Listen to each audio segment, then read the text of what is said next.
Setelah TVS RR resmi untuk dihentikan di produksinya dan juga di Indonesia, tiba-tiba TVS Apache mengeluarkan RTR 310, di mana orang Indonesia agak skeptis ya dengan produk dari Perindavan. Padahal nggak semua produk Perindavan itu nggak cocok dengan keinginan masyarakat Indonesia. Salah satunya produk dari TVS yang satu ini, yaitu dia punya TVS Apache RTR.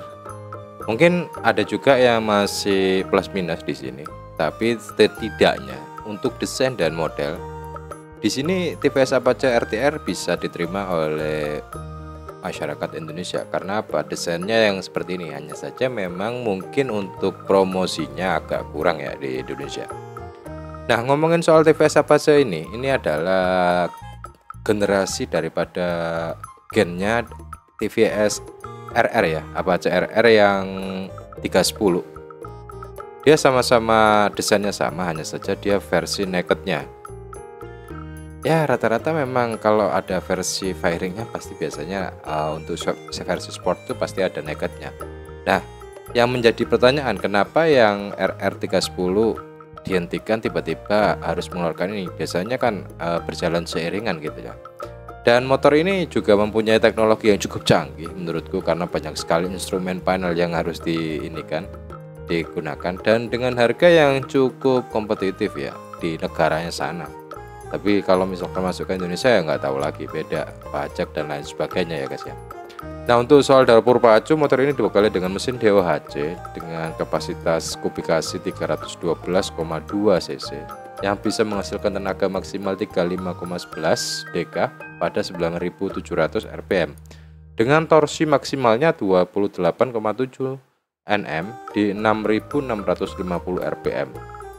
Lumayan cukup gitu lah untuk dikatakan motor kenceng, tapi nggak kenceng-kenceng amat sih kalau dengan kubikasi seperti itu. TVS RTR 310 ini menggunakan sistem gearbox 6 kecepatan ya, dan diklaim bisa meraih kecepatan maksimal hingga 150 km per jam gitu loh. Nah, untuk pencahayaannya itu dia itu lampunya itu sudah full LED.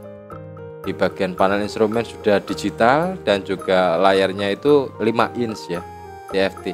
Jadi kalau ngitung layarnya jangan diikutkan sama bezelnya yang tebel. Emang bezelnya tebel kayak kelihatan gede gitu, tapi untuk ngomongin soal LED-nya itu 5 inch di situ. Dan 5 inch itu hitungannya kecil sih. Tapi kalau misalkan warnanya bagus bisa kelihatan. Kan seperti itu. Dan juga dia sudah disertakan fitur Smart Connect, di mana bisa terkonek dengan smartphone untuk mengetahui data perkendara ataupun balapan itu sendiri. Jadi di sini keunggulannya di sana sih yang lebih ditonjolkan.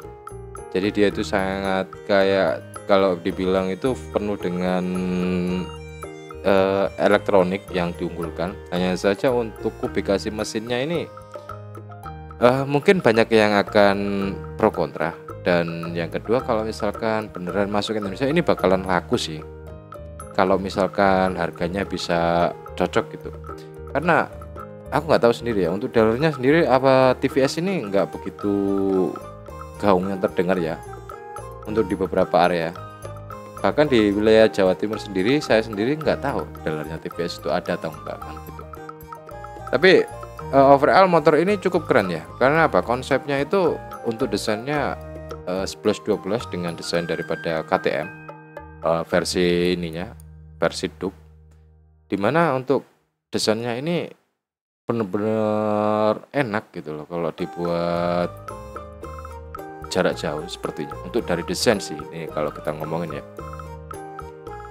Lalu untuk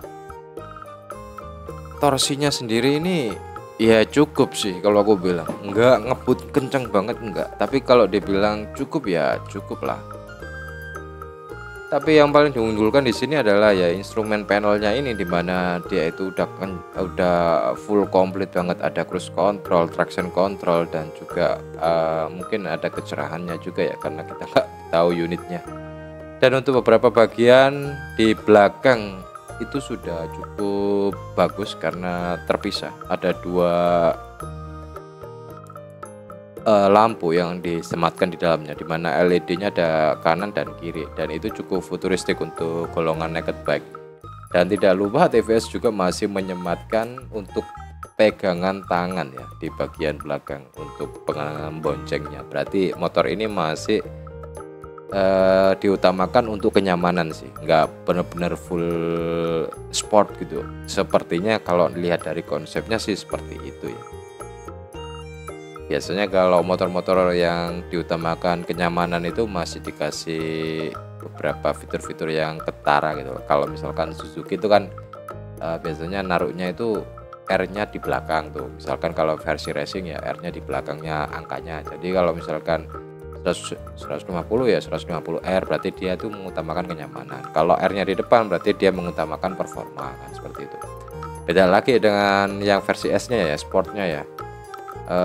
Untuk sportnya itu sendiri itu nggak masuk hitungan untuk kenyamanan juga. Karena apa? Kalau kalian lihat untuk beberapa generasi Suzuki, dia meskipun sport tapi dan pakai stang fat bar ya, tapi tetap aja kalian mengendarainya nggak mungkin bisa tegak lurus, pasti bakalan agak nunduk sedikit kan, seperti itu ya. Sama dengan Ducati lah, Ducati Panigale V4 yang versi street V4 yang street itu kan kalau kalian perhatikan kayaknya enak tuh kalau dilihat tuh, tapi kalau misalkan dinaikin pasti bakalan nunduk sih, nggak mungkin bisa tegak-tegak banget, kecuali kalau ada misalkan postur tubuh dengan motor pas yang bisa membuat kalian bisa tegak lurus ya, oke bisa di. Tapi kalau misalkan pada umumnya pasti bakalan agak nunduk sedikit untuk membantu ke area sana.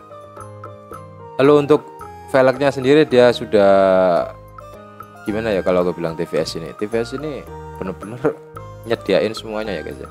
Dari mulai velgnya udah didesain khusus, dia ada dual tone ya, dimana yang depan berwarna lain dan belakang berwarna lain, dan itu pun masih bisa di request kan, seperti itu. Dan untuk pembuatan desain dari knalpotnya sendiri cukup bagus menurutku. Lalu untuk pembuatan pada bagian bagian depannya itu, terutama di bagian headlampnya itu cukup futuristik menurutku ya.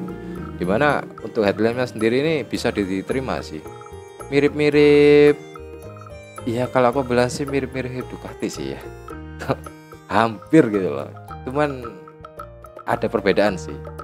V4 yang street itu iya hampir kayak gini juga, hampir didesain mirip, tapi ini agak beda, agak dibedakan sedikit lah.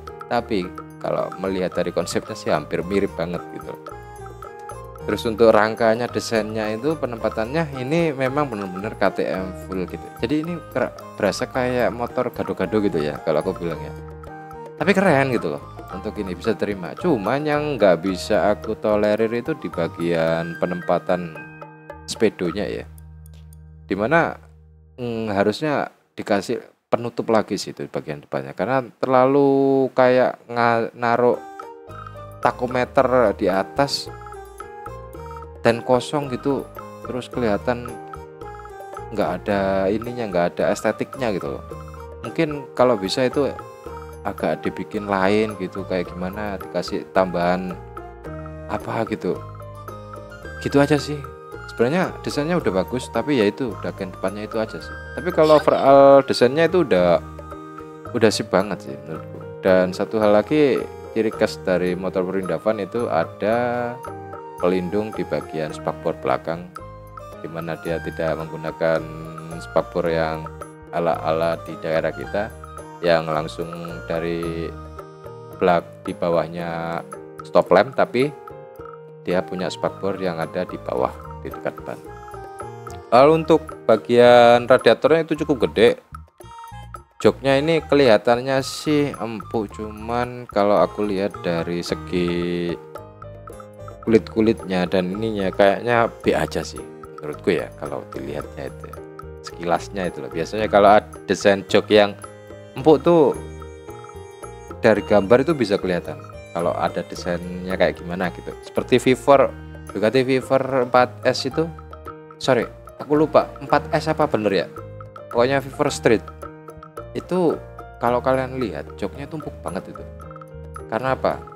lekukannya itu bukan hanya sekedar lekukan, ada kayak semacam busa foam yang beda gitu yang dipasang di sana itu. Kalau dilihat sekilasnya itu, menurutku sih. Jadi untuk produk Perindavan nggak semuanya jelek ya, ada juga yang bagusnya. Dan kebetulan ini TVS di Perindavan sendiri jos sih, biasanya brand yang bagus. Cuman minus di sini aja sih. Penempatan pada digitalnya itu, speedometernya itu enggak banget kalau ditaruh di situ tanpa ada penutup lapisan dan lain sebagainya. Headlampnya bagus, cuman space-nya kalau dilihat itu jauh banget antara headlamp dengan tachometernya, itu aja sih. Tapi itu kembali lagi ke selera ya. Mungkin beberapa dari orang juga nggak mempermasalahkan ya, apalagi yang ini minimal punya lah gitu loh. Hanya saja untuk promosi masuk ke Indonesia ini nggak tahu kenapa nggak ada gaungnya juga ya, padahal ini motor cukup bagus. Kalaupun masuk di Indonesia bakalan banyak yang ngelirik juga sih ini TVS, walaupun ini produk dari Perindavan gitu loh. Oke, sampai sini semoga kalian terhibur dan selamat beraktivitas kembali.